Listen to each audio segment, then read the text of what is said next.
بالله من الشيطان الرجيم.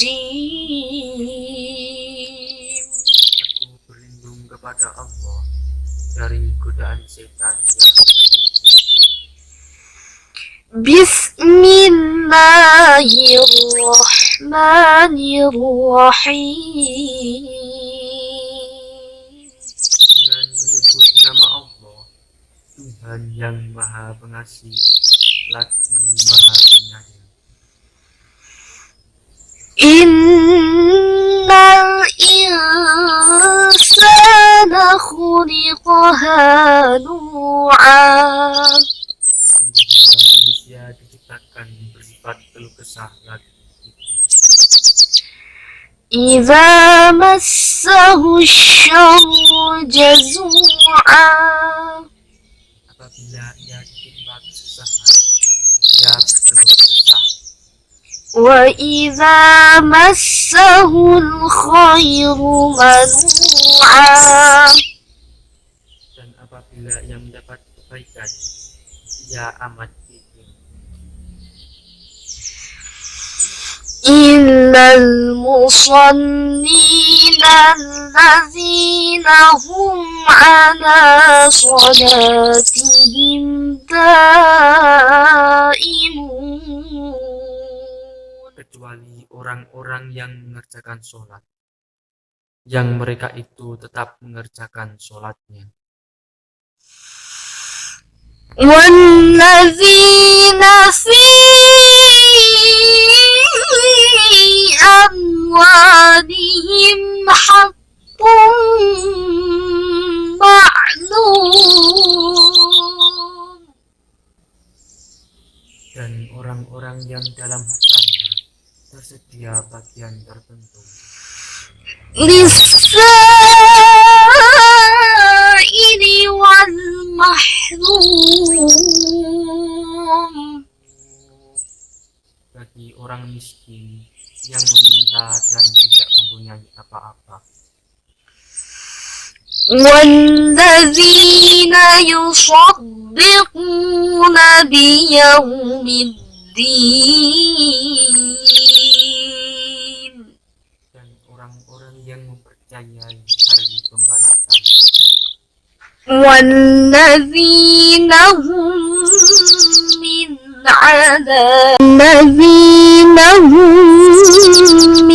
adabi rabbihim mushfiqun. Dan orang-orang yang takut terhadap azab Tuhannya. Sadaqallahul azim.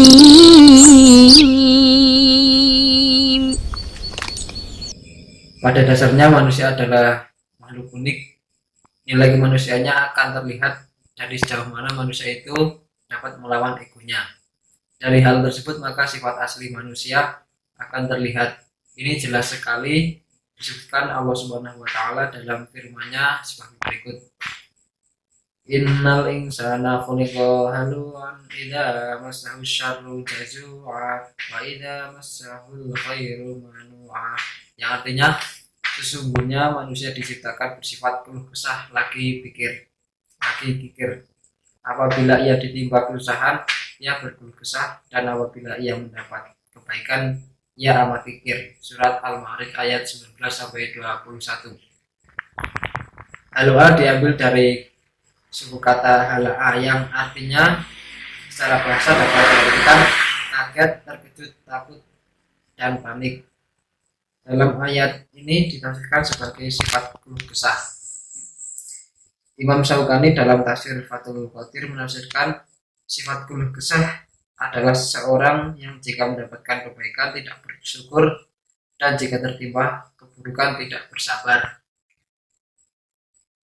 Dalam ayat ini menjelaskan bahwa di antara sifat asli manusia adalah gampang mengeluh jika ditimpa kesusahan dan kikir jika mendapat kebaikan atau mendapat nikmat.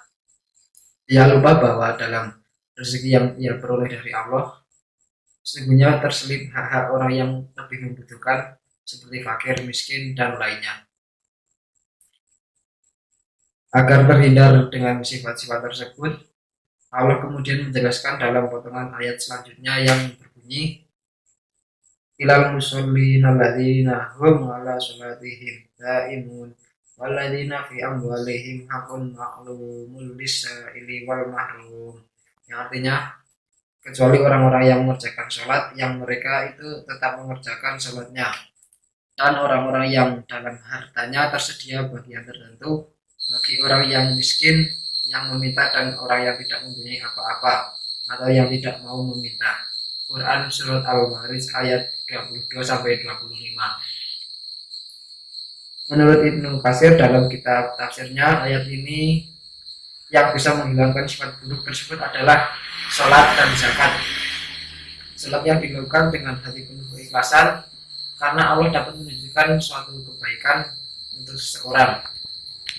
Sholat juga dapat mendorong seseorang menyadari bahwa dalam rezeki yang ia miliki terdapat hak-hak orang yang lebih membutuhkan. Allah Subhanahu wa taala menceritakan perihal manusia dan watak-watak buruk yang telah menjadi pembawaannya, sebagaimana telah dijelaskan dalam surat Al-Ma'arij ayat 19 tadi. Innal insana khuliqa halu'a, artinya sesungguhnya manusia diciptakan bersifat keluh kesah. Hal ini ditafsirkan oleh firman selanjutnya, idza massahu syarra jazua, apabila ia ditimpa kesusahan ia berkeluh kesah. Surat Al-Ma'arij ayat 20.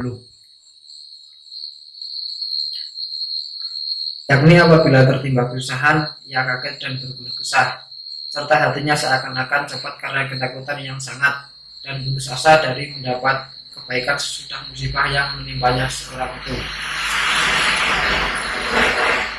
Imam Ahmad mengatakan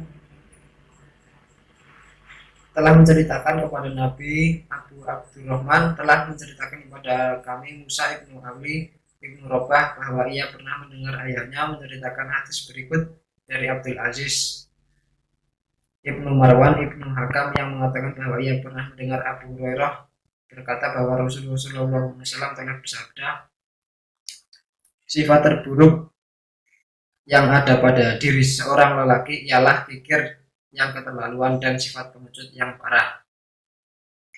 Imam Abu Dawud meriwayatkannya dari Abdullah ibnu Jarrah dari Abu Abdurrahman al-Mukri dengan sanad yang sama, dan ia tidak mempunyai hadis dari Abdul Aziz selain dari hadis ini.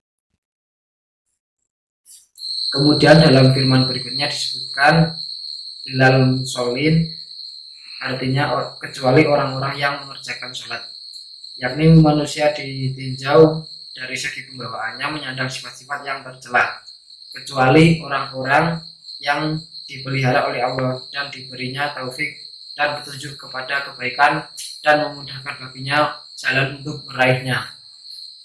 Mereka adalah orang-orang yang mengerjakan sholat, sebagaimana dalam ayat lain berbunyi alladzina hum ala sholatihim daimun, yang artinya yang mereka itu tetap mengerjakan sholatnya. Ayat surat Al-Ma'arij ayat 23. Demikianlah menurut Ibn Amir dan masuk ke dalam pengertian ini kalimat al-ma'ud daim, artinya air yang tenang dan diam, tidak beriak dan tidak bergelombang serta tidak pula mengalir. Makna ini menunjukkan wajib tumakninah dalam sholat, karena orang yang tidak tumakninah dalam ruku dan sujudnya bukan dinamakan orang yang tenang dalam sholatnya, bahkan bukan pula sebagai orang yang menetapinya, bahkan ia mengerjakannya dengan cepat bagikan burung gagak yang mematuk, maka ia tidak beroleh keberuntungan dalam sholatnya.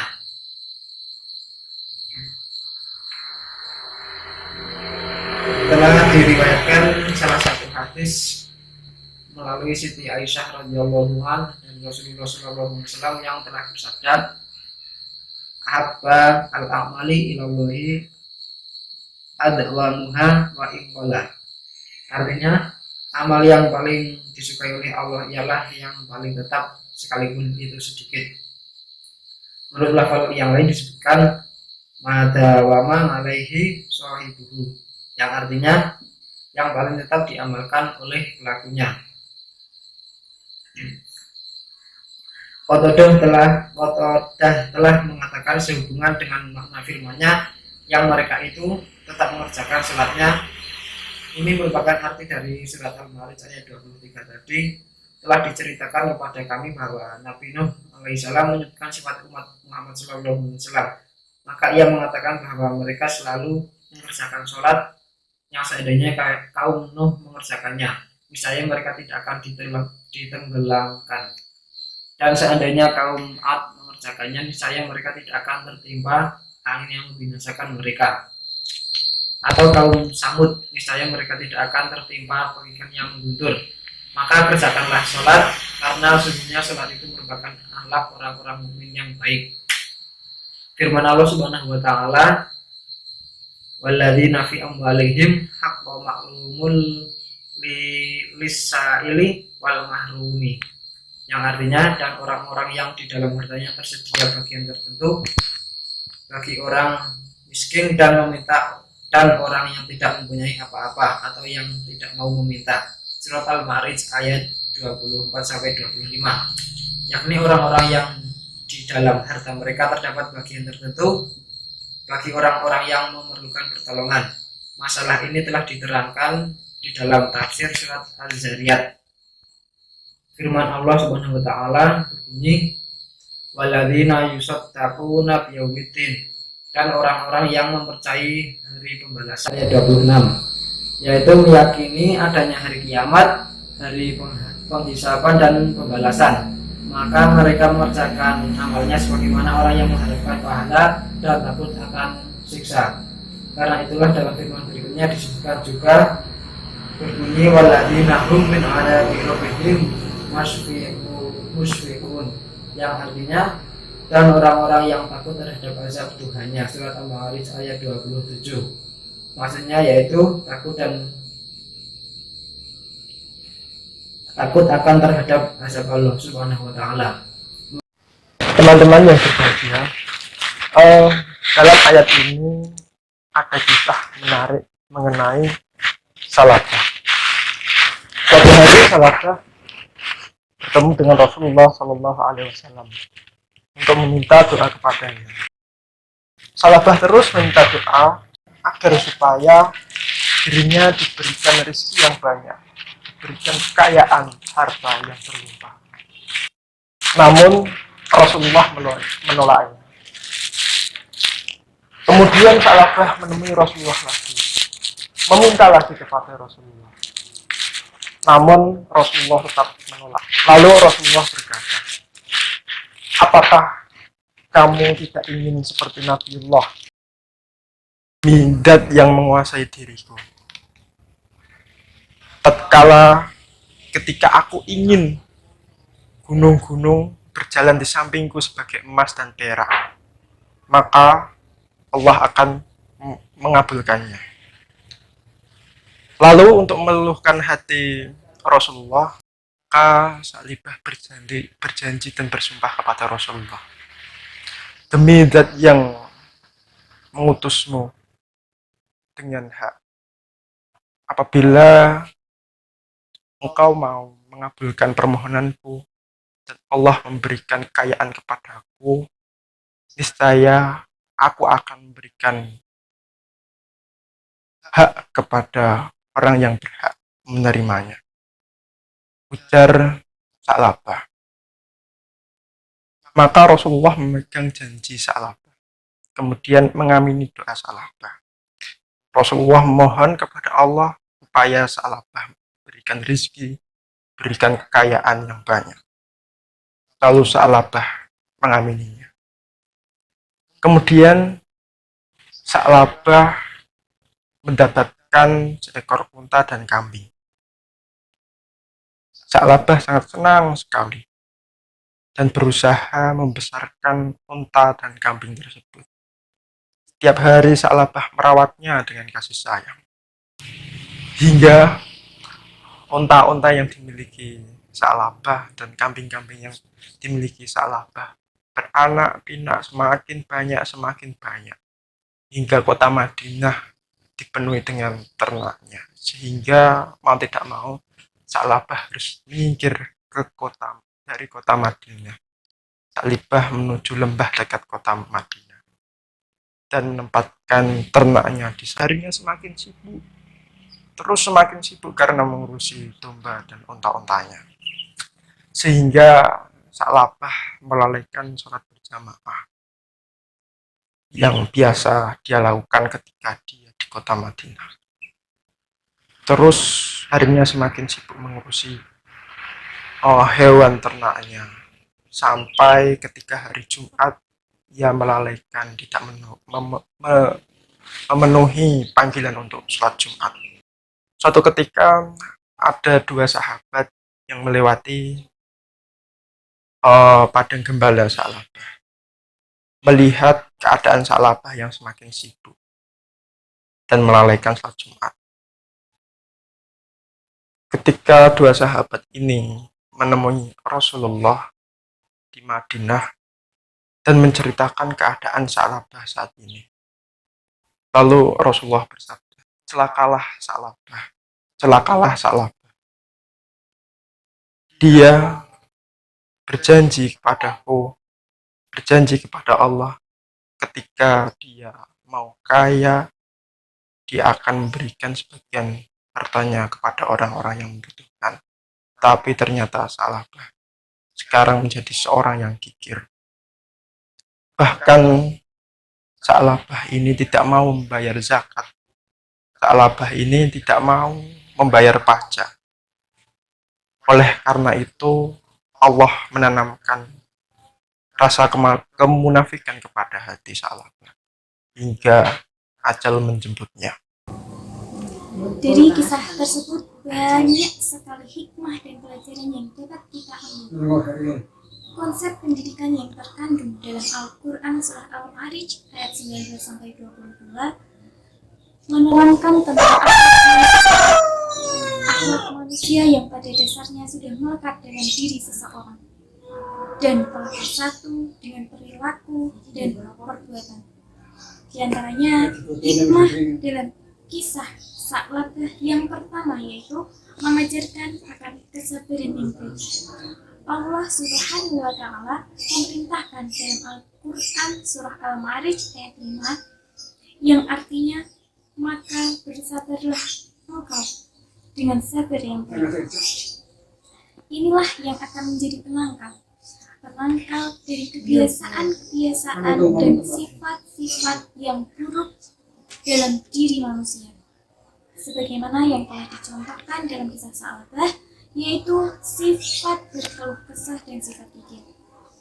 Yang kedua yaitu mengobati sifat-sifat buruk yang ada dalam diri manusia. Manusia sebagai ciptaan Allah Subhanahu wa Ta'ala yang diberi kepercayaan untuk mengelola bumi ini, mengelola alam semesta ini, tentunya masih memiliki banyak sekali kekurangan. Kekurangan yang dimaksudkan adalah supaya manusia tidak sombong dan takabur dan senantiasa merasa perlu, merasa butuh akan adanya Allah Subhanahu wa Ta'ala, sehingga mereka dapat merasakan nikmatnya, kebesarannya, dan kasih sayangnya, serta pengampunannya yang begitu amat besar. Yang ketiga yaitu melapangkan hati, bersyukur, dan jangan berkeluh kesah. Agama Islam merupakan agama yang begitu sempurna dalam ajarannya. Al-Quran memberikan suatu cara kepada manusia supaya terhindar dari sifat kikir dan sifat-sifat yang dimurkai Allah lainnya. Maka sebagai seorang muslim dianjurkan untuk mengikuti sesuai yang Allah mengatakan. Nah, demikian hikmah dan pelajaran dari kisah Sa'labah yang dapat saya sampaikan.